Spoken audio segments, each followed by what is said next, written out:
Had a week down in Cambridge over Christmas. A few different things. I was very worried, I'll admit, that I didn't want to leave the tank. I was sad to be, you know, I couldn't take my dogs down Cambridge, so I was kind of mostly good about not being around there. But I was a little bit nervous about leaving the tank. I got a lot of new things, gadgets, you know, and I opted to do nothing to the tank while I was going away. There's a lot of people that talk about going away prep, this, that and the other, and there's this sort of talk about basically don't start making changes to your aquarium right before you go. I did, like, I checked my po4 and alkalinity, like, did all my tests and stuff just to see where things are, but I really didn't change anything. In fact, I unplugged my skimmer.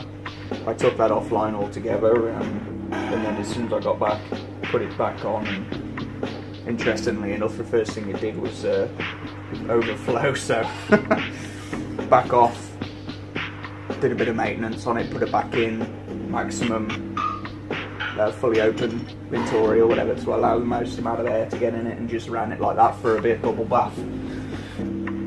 It's fine now, a couple of hours, it's sound. You might have noticed a new citizen. I'll do my say all my bullshit, and then there'll be a video at the end with a few close-ups and stuff.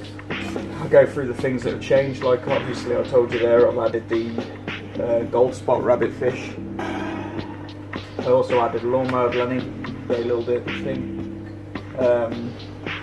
Something else that's changed fish-wise, as like clownfish. You can see them on the video, they probably look more like black clowns. You can kind of still tell that they're orange. They're the same fish, you can see with they've got the mist bar and all that. You can see that on the video, I'm pretty sure. There's this thing called hypomelanization. I'll go into this in more depth in the future, but melanin's like dark pigment. I'm quite into snakes, and I've had snakes since I was little, and I learned a lot from genetics from having snakes, and I've just carried it over into applied to everything really, I suppose, to some extent.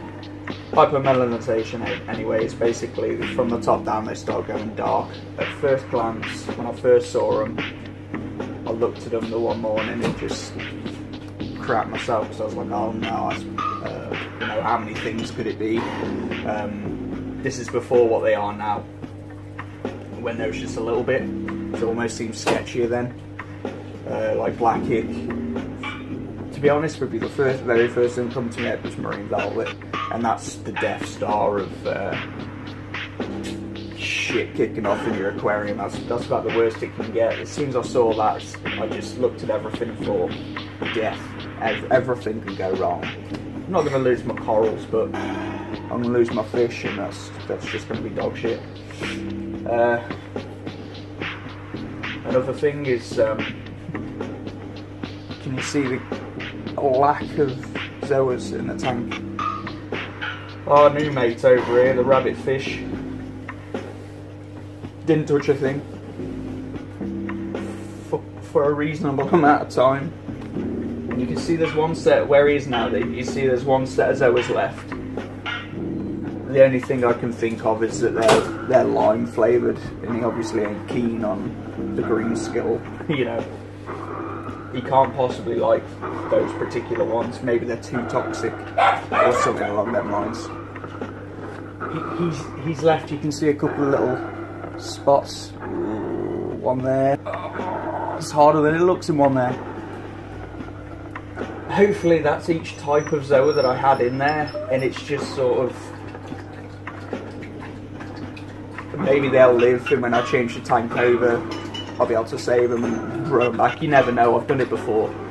I had a Duncan coral about 4 or 5 years ago that I redeemed and renamed the Jesus Duncan, because for like a year straight, it was skeleton. Like, I couldn't see anything. There was not even, if you get a bit of blue light down some of these corals, and you can still see some fluorescence, some green tips or whatever. None of that, absolutely none of that. In one day there was this tiniest little Duncan coral. At first glance I thought, oh crap, I've got more ectasia or something like that, but as the weeks went by, it became a little Duncan coral. So I mean, the Jesus Duncan coral, in the spirit of Xmas. So I reckon he's at 300 or 400 quid's worth, maybe more, of Zoas. The Granny Apple Smiths are worth a reasonable amount, I suppose. And I had some, I think they were called Dark Eclipses or something like that. Depending on where you're watching this, from what country and all that, I know all these things are worth different amounts, but in the UK, they might be worth 50 quid a head, a polyp. In the US, it might be, you know, they might not cost a lot at all, I don't know. But anyway, moving on. Raw Grammar's doing great. Purple Tank's starting to get thick. His actual overall length is slowed right down. He's like bulking out again now. Since adding the rabbit fish, maybe there's a power struggle, although there actually isn't. But it was kind of like, oh, I need to buff up a bit, and he's getting a lot thicker. Generally speaking, they're reasonably peaceful. I think rabbit fish are kind of those fish that are, because they're venomous, they seem to be sat like in the middle somewhere where things sort of, I don't know, they just don't seem to be that easily bullied. And they're very, very passive themselves. I can't say that I've seen a lot of aggression. I know that there can be aggression between their own kind and stuff like that, but these have basically been fine. There's a little bit of checking going on, like the Purple Tang will get in his way quite a bit and keep him in line. The Purple Tang's still very much king, and I don't see that changing ever. It'd be interesting when I've got the big tank going and I've got some, I don't know what might get in the way. Another type of tank. Achilles tank. I'll get some Achilles tank. We'll see if El Purplo is still reigns supreme when we've got one of them in there, because I know they can be dicks. Very pretty, but another shit thing that's happened to this tank. That pump's died, and that Jaya is running real bad. I don't know whether the one's stopped already. We've not that long been back, and I've had a lot of jobs to do, and now I've got all this.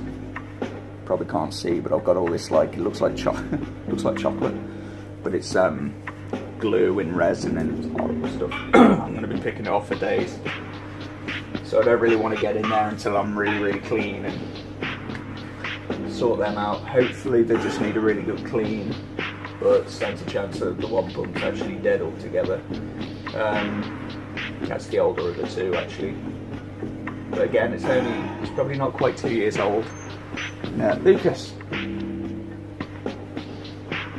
what are you crying for? You've bitched. You've got to say hello to everyone. You say hello to everyone. You bitched like fuck to come in here while I'm trying to do this, and now you're whinging to go back out. You can open the door. Why don't you go and open the door then? Come up here. Come up here. Come on. Come on then, you can do that. That jump's no match for Lucas. Come on, good boy. Say hello to everyone.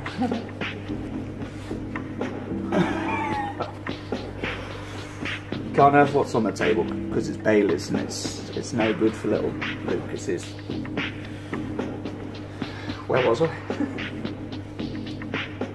Another thing that rabbit fish does, you know, he gets under hard coral, and I don't really know what he does, but he sort of just moves a certain way and it like mashes them over, and because I'm shit at sticking them down, they knock over. Ones that are grafted to the rock, they ain't going anywhere. I'm sure if he got a bit bigger, it probably won't take him a ton of time. I'm sure he'll probably be able to frag some of the weaker, thinner SPS. And I woke up, if I'm honest, it wasn't this morning, it was next morning, but that's Setosa, you can see right down here. That's my big Setosa. It's bigger than my hand. How big? that setosa's probably like 8 inches across or something like that, end to end, but it hasn't fragged nothing. Anyway, he knocked that off, and I've got to glue that back on. I haven't done it because, like I said, my hands are, you know, they'll go a couple of days. It won't hurt it. Nothing that won't bounce right back. Besides the zoas and that, though, that fish has done nothing wrong. He's not touched nothing. He's touched wood. He seems to be all right. My I think they call it a fairy duster shroom, the coral that survived the snowstorm and all that. That's after all these years, I was split into 2 because only one made the journey. So that one, which I think was originally one of my frags anyway, that I got from a previous mushroom coral, an even older one. So that's 2. He hasn't touched those. I kind of thought if he's messing with zoas, he's probably going to eat all that sort of stuff. Hasn't touched my Agelopora, which are doing great. Hasn't touched my Goniopora, which are doing great. Hasn't touched my 24k Lithophilia, which in all honesty was the one I was going to be really upset with if he had to be honest with you. If he'd have touched that, I'd be tempted to very quickly plumb in a nano, just to keep that coral out of harm's way. I've had that for too long. It's grown really well, and I'm very attached.